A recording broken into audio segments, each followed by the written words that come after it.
You can't see that. I don't think now. You can see me, but you can't see that. New camera, everyone. New camera. And it's 1080p this time.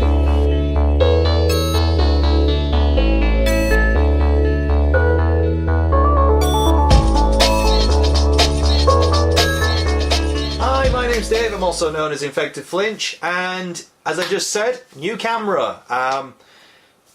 I've been playing around with it. When I first started using this thing, it was like you couldn't see my face and it looked at that really well. Now it seems to be doing quite the opposite. It's looking at me fantastically and it's completely shitting on that. So if you can see it, you can see it. If you can't, you can't. But it's a titty porn game. No, it's not. It's a volleyball game. It's called Beach Spikers and it's for the GameCube. It's very, very white and bright, and I've put this option on this camera. It's called Intelligence Contrast. It seems to get me absolutely spot on, but not that. But yeah, it's a volleyball game. You might be able to see women in very, very small bikinis now and again. If you get bored of me, which I'm bored of me already, so it's been a long day. But yeah, get back on topic. I was basically watching a video by Lactobacillus Prime. It was a while back actually. I've just noticed I'm on a Dutch angle actually, which is kind of weird. So sorry about that. I'm getting used to this camera. At least it's not in my face. But yeah, I watched Lactobacillus Prime's video on the top 10 influential arcade games that he's ever played. Now I'm going to kind of take it in a different direction because, well, one, I couldn't think of 10. I couldn't think of 10. I couldn't do it. I couldn't physically think of 10. And the more I thought about it, I played a lot of arcade games in my day, but I don't think they were all that influential on me. Because I was more of a person who played games at home. But this kind of started off from Dave Wade, Lawn's boy, Dave Wade. But yeah, it started off with him originally. But I want to talk about the top 10 influential games that were, for me personally, that shaped me into what I am as a games player. And we'll go through it together, and I'll talk you through why I think these are my top 10 influential games, I think, for me personally. And we'll take it from there. So I'm trying to start these top 10 lists again, but I'm going to kind of do it really sloppily because I can't be arsed with the big, huge, production values, because that's not what you came to me for, not even a little. So number one, this is not in any particular order, like from greatest to lowest or anything like that. These are just 10 games that have been influential on me personally. The first one I thought I'd just get out of the way is this little one, Burn Cycle. I've talked about this at length, at length, why I think this is important to me. It's a narrative. To me, I love the fact that it did something with the CDI that, nobody else did. And it's not a great console as the CDI, but I love the fact that they tried so hard with this. You basically have this virus in your head and you've got to get rid of it, and you've got 2 hours to get rid. And I love it. I think it's a lovely, I like the design of it. I love the puzzles in it. It's got just a nice level dose of action along with it. The acting's a bit hammy, but I love it for it. It's one of these games, if it hadn't played this, I would have never got into games design. End of. I just would have never got into games properly, looked at it and thought, my God, you can have a story, and the story actually propels you through what you do. So yeah, Burn Cycle, for me personally, hands down, that would be in there for being influential. Okay, so number two is a bit of a strange one actually, but I played this ages ago, absolutely ages ago. It was one of the first games we played on the channel, and I played this with my mates. And the box I have for it is absolutely mangled beyond belief, but I don't know if you can see that, but it's Twisted Metal 2 World Tour. Absolutely adore this game. I love it. I love the fact that you can just fuck around, you can blow stuff up. You can go in the Eiffel Tower and blow it up. Yeah, this is battered, absolutely battered. I've played it that much. Me and my mates at school used to talk about it all the time. But I just remember like just being able to do these weird combo moves. So like when you were playing, you could play like press left, right, up on your D-pad, and then you'd be firing like ice bombs at people, and it was just all this weird random stuff. And there were Easter eggs in it that people were finding like months after it got released. I remember reading through like Play. No, was it Play? It may have been Play. And Power Station was another. I was reading through it and it's just saying, oh, we found this. If you kill X people here, or if you go through this archway here. And I loved it. I love Twisted Metal 2. Which made me sad because I came back to it and I tried Twisted Metal 4. I got it as a chipped copy, I seem to remember. And it was horse shit. It wasn't the original guys that made it. It was some of a bunch. And it were dross. Anyway, it wasn't good. And I never played the new ones. I know people say it's pretty decent, but I never got around to it. But because I don't think you could ever really kind of hit the high that this did for me personally. Because I remember the fact that like all the like the sequences before you started were all these comic book stop motion things, and the voice acting I thought was great. And it made you want to kind of find out who these guys were and why they went into this tournament and why New York had blown up to smithereens because of Calypso. It was awesome. I loved it. Absolutely loved it. So that'd be number 2. Okay, number 3. I don't actually have a box for it because I actually bought it online for $5. And it's Spec Ops: The Line. I've talked about Spec Ops: The Line a lot actually. But I think that is... I think it's just... I don't know what it is.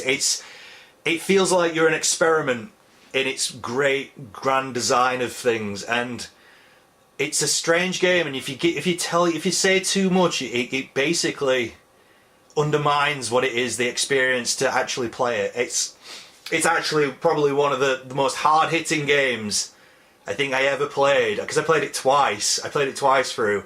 The first time I was. It's an experience.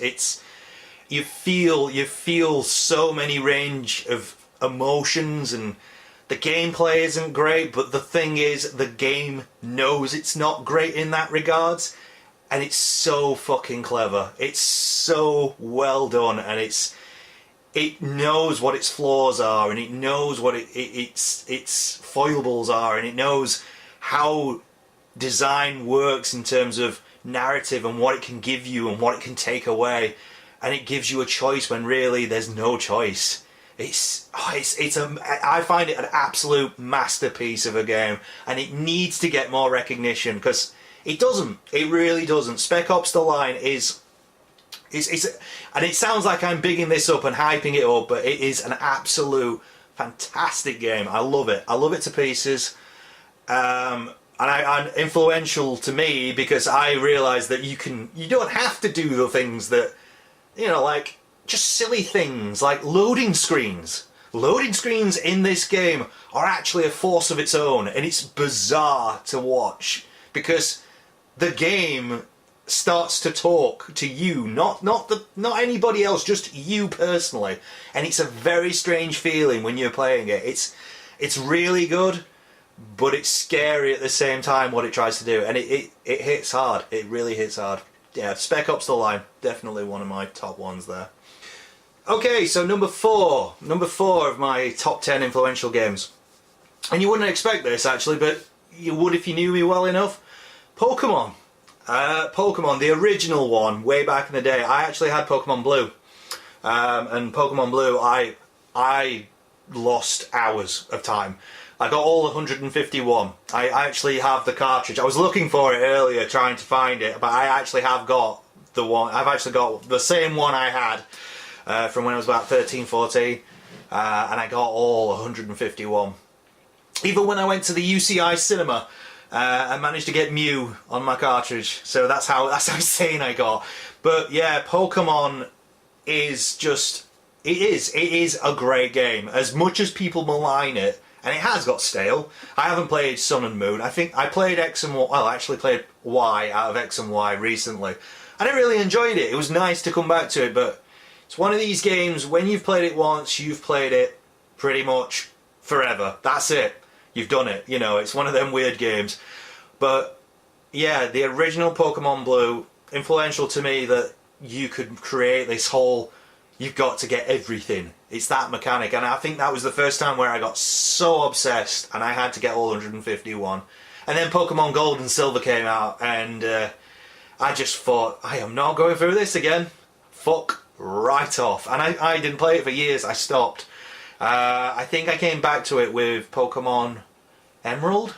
I think it was Emerald I came back to, and that was a few years later. And then I didn't play it for years again. I came back to it again with Pokemon Y, and it'll probably be years again before I come back to it again. But that is one of my, it is genuinely a very influential game to me. That it was massively important to me, that. Okay, so number 5. This one's a weird one, and the box is tatty. It's one of these games again, and one of the discs is missing too, which makes me sad. I don't know where it was gone. I don't think I could play it on a PC anymore because it's that old. Yeah, I miss... Or am I? Yes, I am missing one of the discs. But it's this. The Journeyman Project, The Legacy of Time. I had the original Journeyman Project Turbo, which technically wasn't the original, but I had that. And I had it in this... You know when you used to get them big, huge collector's PC boxes where it'd have tons of games in them? And a lot of them would be shit. And then there'd be that one game in there that you'd really like. And it was Journeyman Project Turbo, which was a remake of the original. And I loved it. It was all about time travel. And they released this in 1998. And I absolutely loved it. Fucking loved it. And you basically just have to journey through time. Hence the Journeyman Project. You journey through time. And the story was great. I loved it. There was like basically this alien race that had bought peace with the humans, and they gave them the power of time travel, because you find out that they needed to give you that power because it's actually part of the bigger story. It was really good. I really enjoyed it. But this was all this was made from was QuickTime files, and you used to be able, you know, when you remember when you used to do like the whole 3D panorama thing, which you see now everywhere. You know, like when you just click around and you can look around. This had it in 1998, bitches, and it was fucking good. It was great, and you had this artificial intelligence called Arthur, and he used to help you everywhere, and you could look at people from afar and like basically copy their like design of how they look, and you turn into them, so you could use their skin as because it was called the chameleon suit, and you could turn into them, and you could basically go to other characters in the story pretending to be them, and then you could talk to them and give them objects. Oh, I absolutely love it. I thought it was a great game, and it makes me sad that Presto Studios went under, because they made a Star Trek game. And I think that was it. That was it for them. They went after that, shortly after. And it makes me sad, because they were awesome. They were fucking awesome at what they did. And I really liked Legacy of Time, Journeyman Project 3. That was so influential, that you could have this serious situation, but you could have this little guy talking to you, making it fun, and taking you through this journey that could change the world. And you could do whatever you wanted, but you had consequences. I loved it. I thought it was great. I thought it was awesome. Now, one of the games on here, I used to have the disc, and I've lost this as well, but I used to love this game as well, and it was You Don't Know Jack. It was on the PC. I have a lot of fond memories of it, and I remember that it just gave a lot for what you had if you played it at different times of the day. It was a quiz game, and I loved it. I thought it was great, and there's not much to say on it. It just has some good audio. The visuals were really clean and simple, and it was so fun. And I don't know. I just think that was so influential, because I still played, because it was really weird when Jackbox the Party Pack came out. I just went, "It's You Don't Know Jack, it's back," and they were just like, my missus was just like, "What do you mean?" I went, "This was 1997. I remember this the first time," and I said, "We've got to buy it, and you've got to play it." And it makes me happy that they're still making fun shit even now. And that's one influential thing I must admit I've got from them. It's like, if it ain't fun, don't play it. And they seem to have that all the way through. Everything they ever made, it's like, if you're going to play it, you're going to have fun, and we're going to force you to have fun. And I loved them for that. And they're still doing it. And it's still the same guys. And kudos. I love them, and I loved You Don't Know Jack. But definitely one of my all-time favourite influential games. Awesome. It's really good. Okay, so I think I'm on number 6. I may have lost count. You may have 11 by the time we're finished, so bear with. Now, this game is somebody that Matt Soulfunk Retro works for, but he never worked on it. And he's given me so many copies of this game, it's unreal. I think I've got like 2 copies, one that's in German, one that's actually English, one on Xbox and one on PS2. I actually played it on the PS2, and I've not got back round to playing it again because it's one of them where you just think, I don't want to ruin the memory of it because it was so fucking good when I remember it. But it's this, it's Second Sight. I thought this was actually, Free Radical actually had fucking lightning in a fucking bottle when they did this, and it was weird. I don't know if anybody ever played it. It was so strange, but it was so good. It had that whole visual style of Time Splitters, but it was about this guy who had psychic powers, and it had this really weird twist at the end, and it was just really good. The voice acting in this as well is so believable. They're all relative unknowns, and they just really do well with it. And you feel for the guy. You feel for him, who you play as. John Vatic. I remember his name because it was so memorable. John Vatic. Yep, John Vatic. Says it on the back. So, yeah, I think this game is... It's a narrative masterpiece, and it's just so interesting what they do with the whole psychic. Because there's this... and another game that came out at the same time, I think it was called Psyops. And I don't know if Psyops kind of won out, but nobody ever really played this. And it's a crying shame because it was awesome. It was an awesome game. It was really fucking good. And you should play it. It was influential to me because it did this thing at the end where it was like, wow, I didn't see that coming, and it just does this weird kind of thing. It may be really tame and really silly by today's standards, but yeah, I love this. I thought it was great. Second Sight, and it's still, I don't want to play it just in case it's aged bad, controls are bad, or the story wasn't as good as I remember. But yeah, it was good. So, number 7. Now, whenever I came round to a friend's house of mine, I always asked him to put this on, or whenever I went to my cousin's, I always wanted to basically get him to put this on, because getting it personally, I didn't realise how good it actually was when I actually got to play it properly myself. But I seem to remember it stuck in my mind as a young'un. It still does now, and Starwing, or Star Fox as everybody knows it, but Starwing. And this is a boxed copy. I actually had to buy a boxed copy. I needed to buy one just to say this was mine. I fucking think this is absolutely amazing. There's a video of me playing this where I was drunk and I was like saying, this is so important to who we are as gamers, as playing in 3D space. This is so important. And it is. It still is. Starwing, if it hadn't been for Starwing and Argonaut going, we're going to give this a good go. And now they've got Rocksteady, you know, they morphed into that, and they're making the Batman games, and they're so influential in themselves, you know.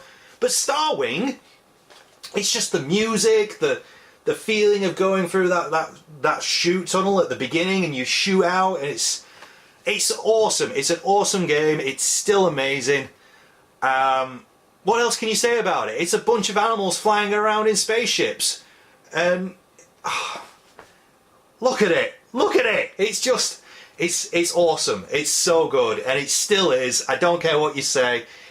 Just, there's a story in there if you want to find it, but it's like, fuck off, you don't need to.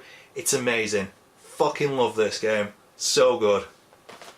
Now, I am conscious that I'm running out of things that I want to put in this list, because there's a lot of games that have influenced me over the years. A lot of games. But number 8, actually, I've kind of keep switching for which one I want. But number 8 for me is Condemned, the original Condemned. Absolutely intense is probably the word. And it's one of these games where people that have played it shout to the high heavens why it's so good. And I think the second one is such a shame. I don't know where they was going with the second one, but the first one, it just does this. I mean, this is why when I made Recur my game, I'll put a link to what I was making, but I took a lot away from Condemned. This, you know, like in Condemned, it's got some good gameplay mechanics. It's solid. It feels real. But when you see these weird things going off, you don't question it. You just know it's happening and it's wrong, and there's things that in this universe that's nebulous and it's scary as shit, and when things go down south, you have no idea why it's happening, but you're fucking terrified, and you're just like, whoa, get the fuck off me. And it's amazing, and it still is to this day, and I think it's better than Fear. When they made Fear, that's when I think they started to go, oh, everybody loves this kind of thing. This is Monolith, the guys who made it called Monolith. And they seemed to lose it. It was weird. When they made Condemned, it was slow-paced. When you ran, you could only run for like a couple of seconds before he tired out. You had to use weapons off the walls. It was just...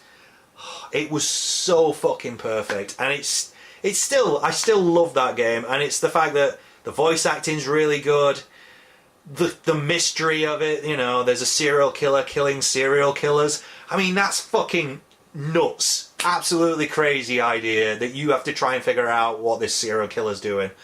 And it's awesome. And I think if you're going to get a 360, that is one game you should go out and get. And it's so good. And I think is it on PS2, PS3? Could be on PS3 as well. Not sure on that.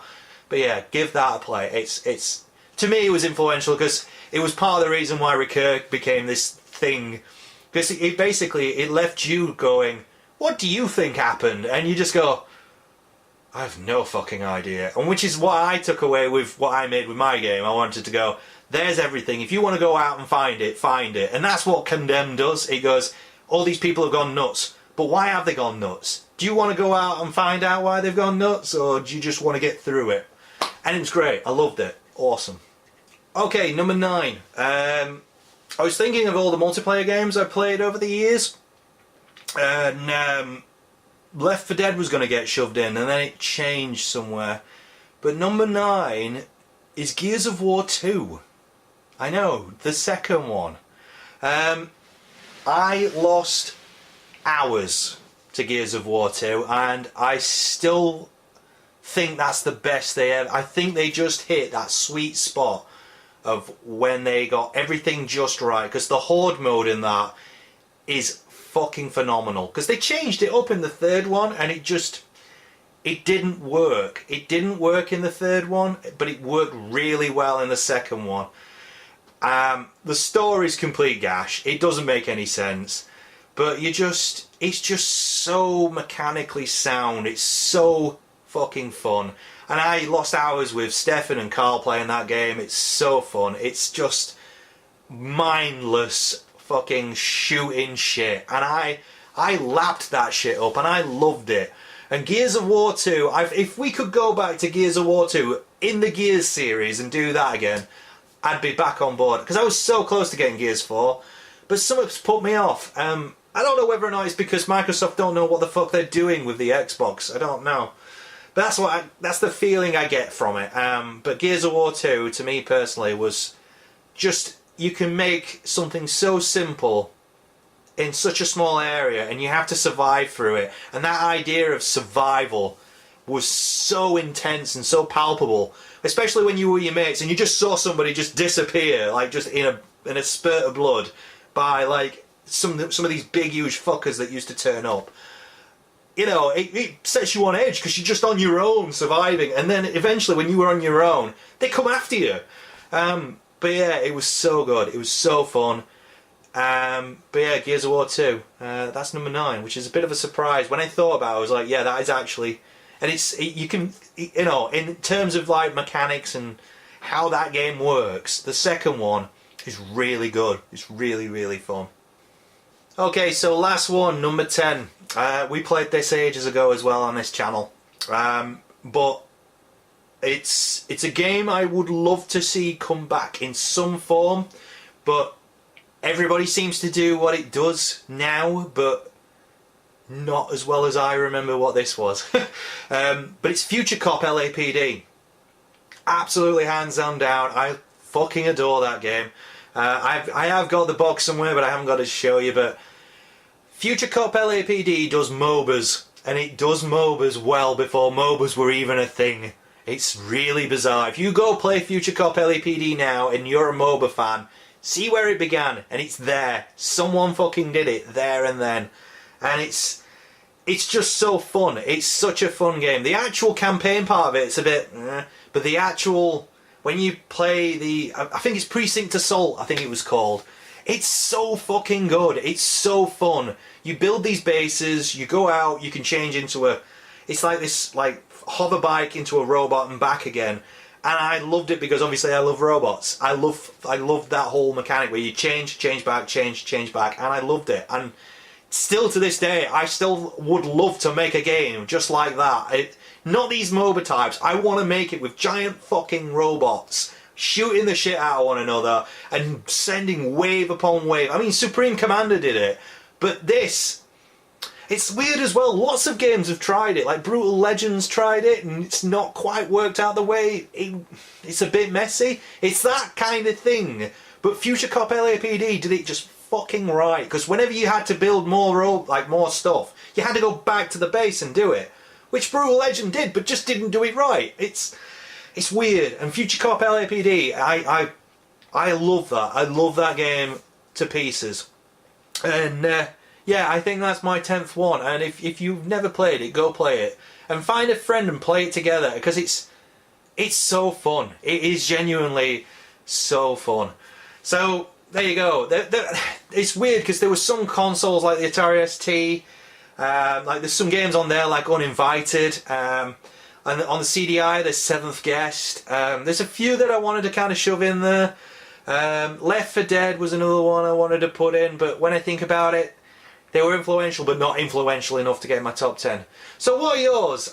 Tell me, what are your influential top 10 games in your collection, or anything you've got that you've played that you love to death? Because it's really hard to boil it down. It really is. When you think, what makes me a gamer? What are those 10 things that make me what I am? It's very hard.